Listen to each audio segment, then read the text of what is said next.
সম্মানিত হাজরিন, এই জন্য বলছিলাম সালাম একে অপরের সঙ্গে যখন দেখা হবে, সাক্ষাৎ হবে, সঙ্গে সঙ্গে আমরা সালাম দিব, আসসালামু আলাইকুম ওয়া রাহমাতুল্লাহ।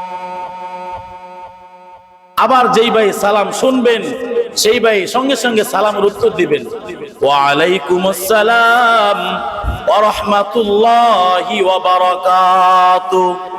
সালাম দেওয়া সুন্নত, সালামের উত্তর দেওয়া ওয়াজিব। এই জন্য সালাম যে দিবে সেও সওয়াব পাবে, উত্তর যে দিবে সেও সওয়াব পাবে। সালাম একে অপরকে দিলে এক ভাই আরেক ভাইয়ের সঙ্গে মোহাব্বত পয়দা হয়, ভালোবাসা পয়দা হয়। আল্লাহ নবীজি বলেন, ও সাহাবীরা শোনো, তোমাদের মধ্যে যদি একে অপরের সঙ্গে যদি আল্লাহর সন্তুষ্টির জন্য ভালো সম্পর্ক রাখতে চাও, তাহলে একে অপরকে সালাম দিও। দিলের মধ্যে কোনো মুনাফিকি থাকবে না, সব দূর হয়ে যাবে। আল্লাহর জন্যই একে অপরের জন্য ভালোবাসায় তৈরি হবে, ঠিক কিনা বলে? আল্লাহ নবীজি বলেন,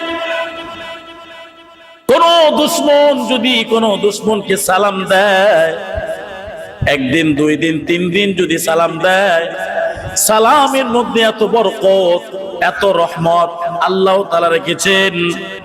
আপনার শত্রু একদিন, দুই দিন, তিন দিন যদি তাকে সালাম দেন, সালামের কারণে শত্রুতা ভুলে গিয়ে একদিন আপনার বন্ধুতে পরিণত হয়ে যাবে।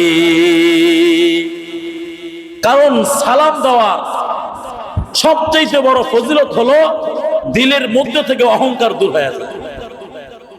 নবীজি বলেন, আগে আগে সালাম দাও, আগে আগে সালাম দাতা অহংকার থেকে মুক্তি হয়ে যায়।